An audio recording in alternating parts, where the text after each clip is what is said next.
Paul നമ്മൾ ആരംഭിക്കുകയാണ്. പ്രിയപ്പെട്ട പ്രേക്ഷകരെ, ഇപ്പോൾ സമയം 6 മണി കഴിഞ്ഞ് 31 രാഷ്ട്രീയ മാറ്റമാണോ കേരളത്തിൽ ഉണ്ടാകാൻ പോകുന്നത്?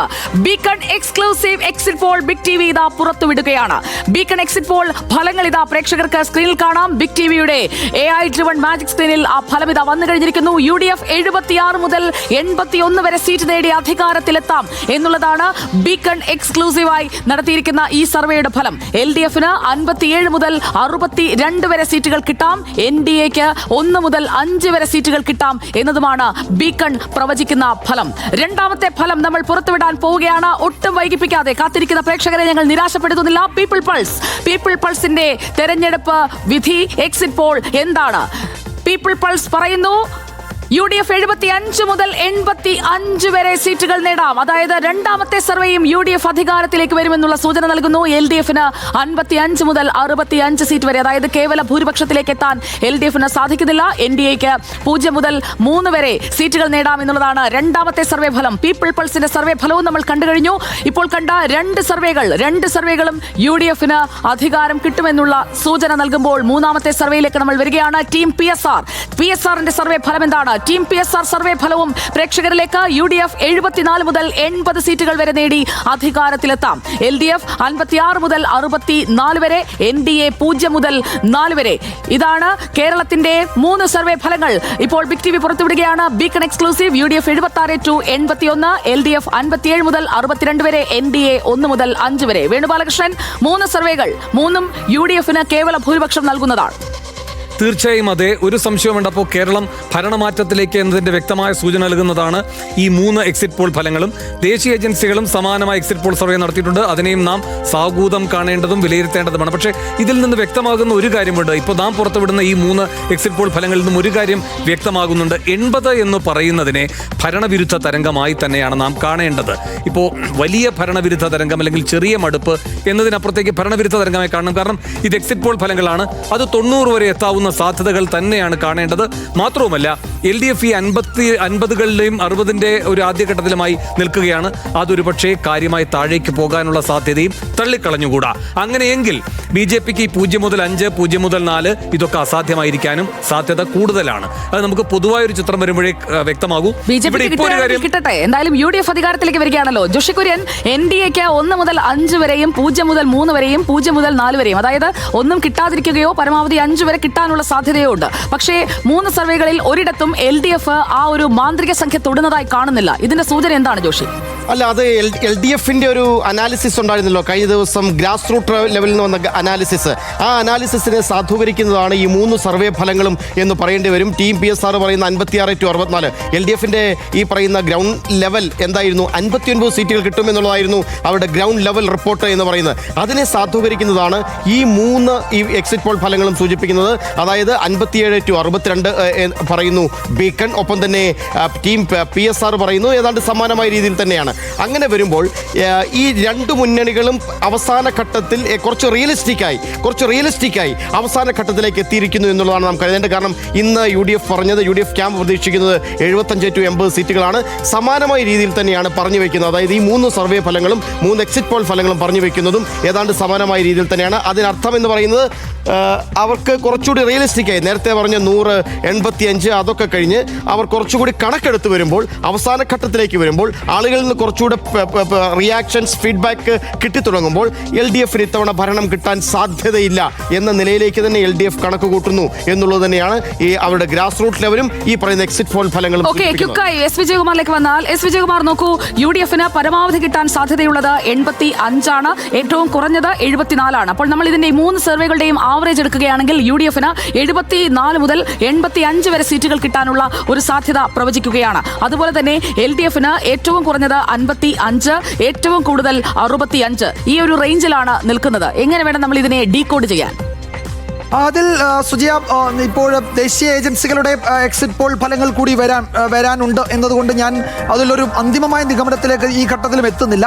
എന്തായാലും ഒരു കാര്യം ഉറപ്പാണ്, ഒരു ഗ്രൗണ്ടിൽ UDFന് അനുകൂലമായ ഒരു രാഷ്ട്രീയ മാറ്റം സംഭവിച്ചിട്ടുണ്ട് എന്നത് വ്യക്തമാണ്. അത് ഇപ്പോൾ UDF എത്ര സീറ്റിലേക്ക് പോയാലും UDFന് അനുകൂലം. കഴിഞ്ഞ തവണ UDFന് ഏതാണ്ട് 42, 43 നിന്നാണ് UDF ഇപ്പോൾ 75, 80, 85 റേഞ്ചിലേക്ക് വരുന്നത് എന്നത് ഗ്രൗണ്ട് UDFന് അനുകൂലമാണ് എന്നത് വ്യക്തമാക്കുന്നുണ്ട്. ഇടതുമുന്നണിയെ സംബന്ധിച്ച് 99-ൽ നിന്ന് അവർ വളരെ താഴേക്ക് പോകുന്നു. അതേതാണ്ട് 50, 55, 56 വരെയൊക്കെ എത്തുകയും ചെയ്യുന്നു. BJPക്ക് ചില സർവേകളിൽ, ചില എക്സിറ്റ് പോളിൽ 0 എന്നത് ഇപ്പോഴും ഒരു വസ്തുതയായി അവിടെ കിടക്കുന്നു. ചിലപ്പോഴോ 4, 5 ഒക്കെ ആകാം, പക്ഷെ അപ്പോഴും ഒരു 0 അവിടെ കിടക്കുന്നുണ്ട് എന്നത് BJPയെ സംബന്ധിച്ച് നെഞ്ചിടിപ്പറ്റുന്ന കാര്യമാണ്. അപ്പോൾ CPM പോലും അവിടെ മന്ത്രി വി ശിവൻകുട്ടി പരാജയപ്പെടുമെന്ന് വിലയിരുത്തിയ റിപ്പോർട്ട് നമുക്ക് വന്നതാണ്. അപ്പോൾ അങ്ങനെ ഇരിക്കുമ്പോൾ അവിടെ 0 എന്നൊരു ഫിഗറായി അവിടെ BJPയുടെ കാര്യത്തിൽ ഇപ്പോഴും കിടക്കുന്നത്. ചുരുക്കത്തിൽ നമ്മൾ നൽകിയ ഈ 3 സർവേകളും 3 എക്സിറ്റ് പോളും വെച്ച് നമുക്ക് UDFന് അനുകൂലമാണ് ഗ്രൗണ്ട് എന്ന് നമുക്ക് പ്രാഥമികമായി പറഞ്ഞു വെക്കാം. ഡീറ്റെയിൽ വരട്ടെ, നമുക്ക് വിശദമായി. ലക്ഷ്മി പത്മ, ഗ്രൗണ്ട് ക്ലിയറൻസ് ആദ്യത്തെ ലാപ്പിൽ നമ്മൾ നോക്കുന്ന 3 സർവേ ഫലങ്ങൾ, ബിഗ് TV പുറത്തുവിടുന്ന 3 സർവേ ഫലങ്ങൾ, beacon exclusive, people pulse, team PSR, ഇതിൽ 3ലും എഡ്ജ് UDFനാണ്. ഇത് യാഥാർത്ഥ്യവുമായി പൊരുത്തപ്പെടുന്നതാണ്. തീർച്ചയായും യാഥാർത്ഥ്യവുമായി പൊരുത്തപ്പെടുന്നതാണ് എന്ന് തന്നെ നമ്മൾ മനസ്സിലാക്കേണ്ടി വരും. കാരണം കഴിഞ്ഞ വർഷം കഴിഞ്ഞ ടേമിൽ ഇതുപോലെ നമ്മൾ 2021 എക്സിറ്റ് പോൾ ഫലങ്ങൾ ഇങ്ങനെ ഞാൻ പരിശോധിക്കുകയായിരുന്നു. അതിനകത്ത് ഒരിടത്ത് പോലും UDFന് മേൽക്കൈ പറയുന്നുണ്ടായിരുന്നില്ല. കൃത്യമായ എക്സിറ്റ് പോൾ ഫലങ്ങളെല്ലാം LDFന് മേൽക്കൈ പറയുന്നതാണ് നമ്മൾ കണ്ടത്. അത് അതേപടി ഫലിക്കുന്നതും നമ്മൾ കണ്ടു. ഇപ്പോൾ ഈ 3 ഫലങ്ങളും നമ്മൾ പറയുന്നത് UDFന്, അതും കൃത്യമായി 75-നും 85-നും ഇടയ്ക്കുള്ള സീറ്റുകളാണ് പറഞ്ഞതെന്നാണ് മനസ്സിലാക്കുന്നത്. അത് വളരെ കൃത്യമായി ഈ ഫലങ്ങളെല്ലാം ഈ രീതിയിൽ വരുന്നതിനെ നമ്മൾ UDFന് അനുകൂലമായ ഒരു തരംഗം എന്ന് തന്നെ വിലയിരുത്തേണ്ടി വരും സുജയ. അങ്ങനെ തന്നെ വേണം കരുതാൻ ഗ്രൗണ്ടിൽ നിന്നും. അങ്ങനെ നമുക്കൊരു പക്ഷേ നമുക്ക് മനസ്സിലാക്കുമ്പോൾ നമ്മൾ മുമ്പ് കിട്ടിയ 2021 കിട്ടിയ സീറ്റുകളെ വെച്ചാണ് കാര്യങ്ങളെ വിലയിരുത്തിയത്, 2016 സീറ്റുകളെ വെച്ചാണ് കാര്യങ്ങളെ വിലയിരുത്തിയത്. പക്ഷേ അങ്ങനെയല്ല യാഥാർത്ഥ്യം എന്ന നിലയ്ക്കാണ് വരുന്നത്. UDFന് അനുകൂലമായ ഒരു ട്രെൻഡാണ് നമുക്ക് ഈ എക്സിറ്റ് പോളിൽ ഏതായാലും ഇപ്പോൾ പുറത്തു വന്നിരിക്കുന്ന ഈ ഫലങ്ങളിൽ നിന്നും കാണാൻ കഴിയുന്നത് സുജയ. അപർണക്കുറിപ്പ് നോക്കൂ, നമുക്ക് ഓരോന്നായി എടുത്ത് പരിശോധിക്കാം. Beacon exclusive UDF 76-81. വൈകിയെത്തിയ പ്രേക്ഷകർക്കായി 3 സർവേ ഫലങ്ങൾ ബിഗ് TV ഇതിനകം പുറത്തുവിട്ടിരിക്കുകയാണ്. കേരളത്തിന്റെ എക്സിറ്റ് പോൾ ഫലങ്ങൾ: ബീക്കൺ എക്സ്ക്ലൂസീവ് UDF 76 മുതൽ 81 വരെ, LDF 57 മുതൽ 62 വരെ, NDA 1 മുതൽ 5 വരെ. പീപ്പിൾ പൾസ് UDF 75 മുതൽ 85 വരെ, LDF 55 മുതൽ 65 വരെ, NDA 0 മുതൽ 3 വരെ. ടീം PSR UDF 74 മുതൽ 80 വരെ, LDF 56 മുതൽ 64 വരെ, NDA 0 മുതൽ 4 വരെ. NDA അക്കൗണ്ട് തുറക്കുകയോ തുറക്കാതിരിക്കുകയോ ചെയ്യുന്ന ഒരു സാഹചര്യം ഉണ്ടാകാം. തുറന്ന അക്കൗണ്ടുകളുടെ എണ്ണം 5 വരെയാകാം പരമാവധി. അതേസമയം LDFന് പ്രതീക്ഷ നൽകുന്ന ഏതെങ്കിലും ഘടകങ്ങൾ ഈ സർവേ ഫലത്തിൽ നിന്ന് കണ്ടെത്താൻ സാധിക്കുന്നുണ്ടോ അപർണ? സുജയ, സ്വാഭാവികമായിട്ട് ഇപ്പോൾ നമ്മൾ വന്ന 3 പോള് നോക്കുമ്പോഴും അത് UDFന് അനുകൂലമായിട്ടുള്ളൊരു പോളാണ്. പക്ഷേ നേരത്തെ ലക്ഷ്മി പത്മ പറഞ്ഞ ആ പോയിന്റിനോട് ഞാൻ യോജിക്കുന്നില്ല. കാരണം UDF അവകാശപ്പെടുന്ന പോലെ, കോൺഗ്രസ് അവകാശപ്പെടുന്ന പോലെ ഒരു UDF വേവ്, തദ്ദേശ തെരഞ്ഞെടുപ്പിൽ ഉണ്ടായ പോലത്തെ ഒരു UDF വേവ് ഉണ്ടായിട്ടുണ്ട് എന്ന് ഇത്തവണത്തെ എക്സിറ്റ് പോൾ ഫലങ്ങൾ, ഇത്രയും നേരം വന്ന 3 എക്സിറ്റ് പോൾ ഫലങ്ങൾ കണ്ടിട്ട് തോന്നുന്നില്ല. ഒരുപക്ഷെ കഴിഞ്ഞ തവണ നമുക്കറിയാം ആക്സിസിൻ്റെയൊക്കെ ഏത് തരത്തിലാണ് LDFന്റെ ഭരണ തുടർച്ച പറഞ്ഞത്, ആ തരത്തിലുള്ള ഒരു ഫിഗറൊക്കെ പറഞ്ഞതെന്നൊക്കെ നമുക്കറിയുന്ന വിഷയം കൊണ്ട് അത് വെച്ച് നോക്കുമ്പോൾ ഒരു ഭരണ തുടർച്ച ഉണ്ടാകില്ല, ഒരു ഭരണമാറ്റമാണ് ഉണ്ടാകുക. പക്ഷെ അത് UDF വേവ് കൊണ്ടല്ല. ഇതിലൊരു നെഗറ്റീവ് പോൾ ഉണ്ടായിട്ടുണ്ട്. അത് ഭരണപക്ഷത്തോട്ടുള്ള ഒരു പ്രതിഷേധമാണ്, ഒരു സോഫ്റ്റ് ആന്റി ഇൻകംബൻസിയാണ് ഞാൻ അതിനകത്ത് കാണുന്നത്. 78.27%. സോഫ്റ്റും ഹാർഡും ഉണ്ടോ? അല്ല, ആ ഒരു വാക്ക് തന്നെ ഇതിനകത്ത് ഉപയോഗിക്കാൻ പറ്റുന്നുള്ളൂ സുജയ. കാരണം UDFന്റെ വോട്ട് വിഹിതത്തിൽ വർധനവുണ്ടായിട്ടുള്ളത് കൊണ്ടാണ് ഈ തരത്തിലൊരു പോളിലേക്ക് അല്ലെങ്കിൽ ഈ ഉയർന്ന പോളിംഗിലേക്ക് കാര്യങ്ങൾ പോയെന്ന് തോന്നില്ല. എന്റെ ഒരു കണക്കൂട്ടൽ ഇപ്പോൾ വരുന്നത് ഇപ്പോൾ ഈ സാമ്പിൾ സൈസുകൾ അടക്കം നമ്മുടെ മുന്നിൽ കണക്കുകളായി വരുന്നുണ്ട്. ടീം PSRന്റേത് മാത്രം ഞാൻ ഒരു ഉദാഹരണമായി പറയാം. സാമ്പിൾ സൈസ് 1,52,539 ആണ്. അതിൽ UDFന് 44% വോട്ട് ഷെയർ. ശ്രദ്ധിക്കുക, 44%. LDFന് 41%, NDAക്ക് 14%. അങ്ങനെയാണ് അവരുടെ വോട്ട് വിഹിതം കിടക്കുന്നത്. UDF കൃത്യമായ വോട്ട് വിഹിതത്തിലെ മുൻതൂക്കവും നേടിയിട്ടുണ്ട് സീറ്റ് എണ്ണത്തിനൊപ്പം. ഞാൻ പറഞ്ഞത് അതായത് 3% എന്നാണ് ഇപ്പൊ സുജ പറഞ്ഞ കണക്കിൽ നിന്ന് എനിക്ക് മനസ്സിലാവും. 3%. LDFന്റെ വോട്ട് വിഹിതത്തിൽ 4 തൊട്ട് 5% ഇടിവുണ്ടായിട്ടുണ്ട് എന്നൊരു കണക്കാണ് എനിക്ക് തോന്നുന്നത്. അങ്ങനെയാണെങ്കിൽ ഈ പറഞ്ഞത് അതിലും താഴെയാണ്, 3% ഇടിവ്. അതായത് ഒരു ബദൽ രാഷ്ട്രീയ അജണ്ട എന്ന തരത്തിലല്ല, LDF വേണ്ട എന്നൊരു തീരുമാനത്തിലേക്ക് ജനങ്ങൾ പോയിട്ടുണ്ടാകാം. അതായത് UDFന്റെ വോട്ട് വിഹിതത്തിലെ വർധനവല്ല ഈ കാണുന്ന കണക്ക്, ഈ 3% എന്ന് പറയുന്ന കണക്ക്, അത് LDFന്റെ വോട്ട് വിഹിതത്തിലുണ്ടായിട്ടുള്ള ഇടിവാണ്. അതല്ലാതെ UDFന്റെ വോട്ട് വിഹിതം എന്ന രീതിയിലല്ല. സ്വാഭാവികമായിട്ടും അപർണ പറഞ്ഞതിൽ നിന്ന് എന്താണ് മനസ്സിലാവുന്നത്?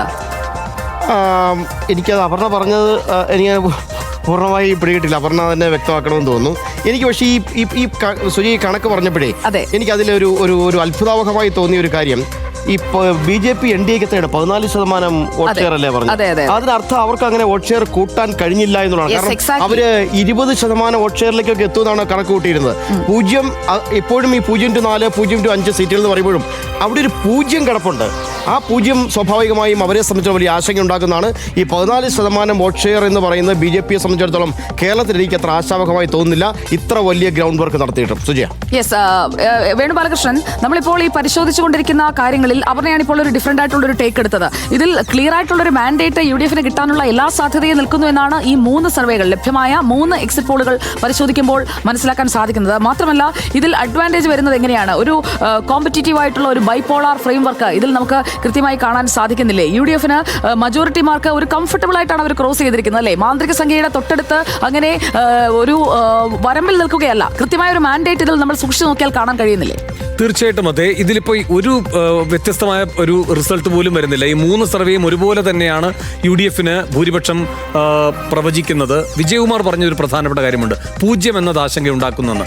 അതാണ് ജോഷി ഈ ശതമാനം കൂടെ വെച്ചപ്പോൾ വ്യക്തമാകുന്നത്. എന്ന് വെച്ചാൽ ഒരുപക്ഷെ ബൈപോളർ കണ്ടസ്റ്റ് തന്നെയാണ് നടന്നിരിക്കുന്നത്. അതുകൊണ്ടാണ് ഞാൻ നേരത്തെ സൂചിപ്പിച്ച സുജയ പാർവതി, ഒരു പക്ഷേ ഇത് 85-ൽ നിന്ന് 90-ലേക്ക് കയറാമെന്നും 55-65 എന്ന് പറയുന്നതിൽ നിന്ന് 50-ന് താഴേക്ക് LDF പോകാമെന്നും. അങ്ങനെയാണെങ്കിൽ വലിയ തിരിച്ചടിയല്ലേ ഇത്? തീർച്ചയായിട്ടും ഒരു സംശയവുമില്ല. അതിന്റെ ഭാഗമായി ഒരുപക്ഷെ വിജയം പറഞ്ഞതുപോലെ BJPക്ക് അക്കൗണ്ട് തുറക്കുക എന്നത് ഒരു പക്ഷേ അസാധ്യമായേക്കാം. കാരണം അത്രയും ബൈപോളാർ കണ്ടസ്റ്റ് ആണ് നടക്കുന്നത് എങ്കിൽ. ഓക്കെ, ഇതിൽ 0 to 3 എന്ന് പറയുന്ന ആ പ്രൊജക്ഷൻ കുറച്ചുകൂടി നമ്മൾ ഒന്ന് സൂക്ഷ്മമായി നിരീക്ഷിച്ചു കഴിഞ്ഞിട്ടുണ്ടെങ്കിൽ ഇവിടെ 2 മുന്നണികൾ മാത്രം, അതിൽ ആരാണോ അധികാരത്തിലേക്ക് വരുന്നത് അവരെ തുണയ്ക്കാം, ആരെയാണോ അധികാരത്തിൽ നിന്ന് ഇറക്കേണ്ടത് അവരെ ഇറക്കാം. അങ്ങനെയുള്ള തീരുമാനത്തിലേക്ക് അധികാരത്തിലെത്താൻ സാധ്യതയില്ലാത്ത പാർട്ടിക്ക് എന്തിനു വോട്ട് കൊടുക്കണമെന്ന് ജനം ചിന്തിച്ചിട്ടുണ്ടാകുമോ വിജയകുമാർ? ഇപ്പോൾ വേണുബാലകൃഷ്ണൻ പറഞ്ഞ ആ ഒരു ന്യായം വെച്ച് നോക്കുമ്പോൾ. പക്ഷെ അപ്പോഴും ഇതിൽ 2-3 ഇന്നിപ്പോൾ ഞാൻ നമുക്കൊരു സിംഗിൾ ഒരു കോൺസ്റ്റിറ്റ്യുവൻസി എടുത്ത് നോക്കിയാൽ സുജയ, ഉദാഹരണത്തിന് നേമത്ത് BJPയും CPM തമ്മിലാണ് നേരിട്ട് ഏറ്റുമുട്ടൽ നടക്കുന്നത് എന്ന് നമുക്ക് മനസ്സിലാകും. നേമത്തെ കാര്യം മാത്രം എടുക്കാം. പൊതുവേ നമ്മൾ കാണുന്ന ട്രെൻഡ് എന്താണ്? CPM-നെതിരാണ് അല്ലെങ്കിൽ LDFനെതിരാണ് കേരളത്തിലെ ഗ്രൗണ്ട് എന്നത് വ്യക്തവുമാണ്.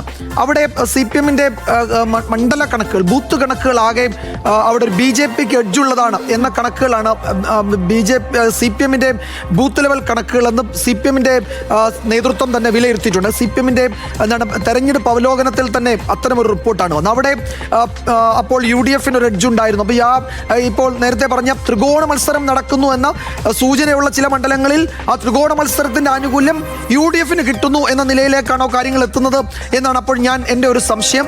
അങ്ങനെയാണെങ്കിൽ അത് കടുത്ത സർക്കാർ വിരുദ്ധ അങ്ങേയറ്റത്തെ ആന്റി ഇൻകുംബൻസി ഗ്രൗണ്ടിൽ ഉണ്ടായിരുന്നു. ആ ആന്റി ഇൻകുംബൻസി ഒരു വേവായി മാറിയിട്ടുണ്ടാകണം. അങ്ങനെയാണെങ്കിൽ അത് ഈ പറയുന്ന 80-ലോ 85-ലോ 90-ലോ നിൽക്കണമെന്നില്ല, അത് കുറെ കൂടി മുന്നോട്ട് പോകാം.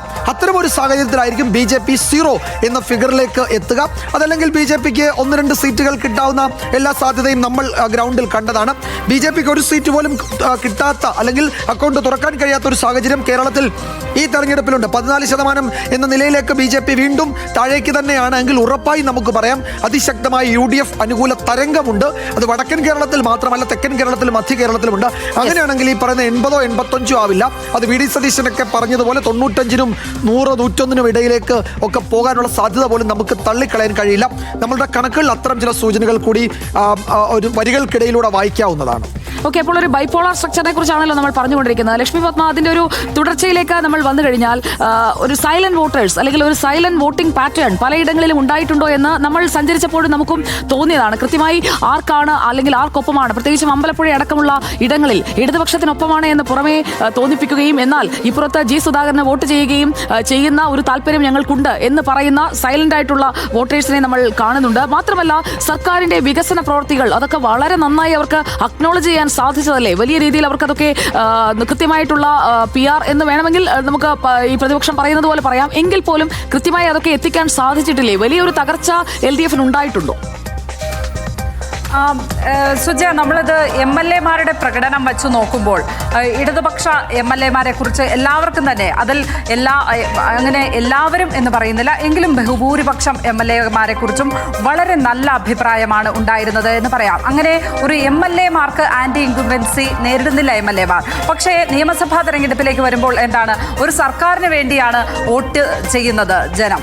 അത് UDF എന്ന് പറയുന്ന മുന്നണിക്കും LDF എന്ന് പറയുന്ന മുന്നണിക്കുമാണ് ആളുകൾ വോട്ട് ചെയ്യുന്നത്. അതല്ലാതെ MLA-മാർക്ക് വേണ്ടിയിട്ടല്ല. ഇപ്പോൾ MLA-മാരോട് താല്പര്യം ഉണ്ടെങ്കിൽ പോലും അവർക്ക് ഒരു UDF സർക്കാരാണ് അധികാരത്തിൽ വരാൻ ആഗ്രഹിക്കുന്നുണ്ടെങ്കിൽ അവർ ഉറപ്പായും UDF-ന് വോട്ട് ചെയ്യും. നമ്മൾ ഈ നിശബ്ദമായ ഒരു തരംഗം അത് ഉണ്ടായിട്ടുണ്ട് എന്ന് തന്നെ വേണം മനസ്സിലാക്കാൻ. പ്രത്യേകിച്ചും വടക്കൻ കേരളത്തിൽ അതൊരു ന്യൂനപക്ഷ കൺസോൾട്ടേഷനിലേക്കൊക്കെ കാര്യങ്ങൾ എത്തിച്ചിട്ടുണ്ട് എന്ന കാര്യത്തിൽ ഒരു സംശയവും വേണ്ട. അതിൽ ഇടതുപക്ഷത്തിന്റെ ചില മൃദുഹിന്ദുത്വ നയങ്ങളൊക്കെ തന്നെ വലിയ തോതിൽ ഇതിലേക്ക് ക്ലോസ് ഫൈറ്റ് നടക്കുന്നു എന്നുള്ള സൂചനയുമായി റിപ്പബ്ലിക് PMark സർവേ ഫലം കൂടി ഇതാ വന്നിരിക്കുകയാണ്. റിപ്പബ്ലിക് PMark സർവേ ഫലം പ്രേക്ഷകർ നോക്കൂ. LDF-ന് 62 മുതൽ 69 വരെ സീറ്റുകൾ നൽകുമ്പോൾ UDF 71 മുതൽ 79 സീറ്റുകൾ വരെ നേടാം. NDA 1 മുതൽ 4 വരെ സീറ്റുകൾ എന്നുള്ളതാണ് ഇപ്പോൾ റിപ്പബ്ലിക് PMark സർവേ ഫലമായി വരുന്നത്. വേണുബാലകൃഷ്ണൻ, ഇതൊരു ക്ലോസ്ലി ഫോട്ട് കോമ്പറ്റീഷൻ ആണ്, അല്ലെങ്കിൽ അങ്ങനെ ഒരു തെരഞ്ഞെടുപ്പാണ് നടന്നത് എന്ന് വ്യക്തമാക്കുന്നതല്ലേ റിപ്പബ്ലിക് PMark സർവേ ഫലം? ശരിയാണ്. ഇപ്പോൾ നമുക്ക് കൂടുതൽ അവ്യക്തതയിലേക്ക് വരികയാണല്ലേ. ആദ്യത്തെ 3 എക്സിറ്റ് പോളുകൾ നമുക്കൊരു വ്യക്തത തന്നെങ്കിൽ ഇപ്പോൾ അതെ പുതിയ എക്സിറ്റ് പോളുകൾ വരുമ്പോൾ കേരളത്തിന്റെ രാഷ്ട്രീയ ചിത്രം സങ്കീർണമാണ്, പ്രവചിക്കുന്നതിന് പ്രയാസമുള്ളതാണ് എന്ന് തന്നെ കരുതാം. പക്ഷെ അപ്പോഴും 71-79 എന്ന് പറയുമ്പോൾ ഒരു കാര്യം ഉറപ്പാക്കുന്നുണ്ട്, UDF തന്നെയാണ് കേരളത്തിൽ അധികാരത്തിൽ വരിക എന്ന്. ഇനി അത് ഇഞ്ചോടിഞ്ച് പോരാട്ടമാണോ അതല്ല തരംഗമാണോ എന്ന കാര്യത്തിൽ മാത്രമാണ് ഇനി ഒരു സംശയം ബാക്കി നിൽക്കുന്നത്.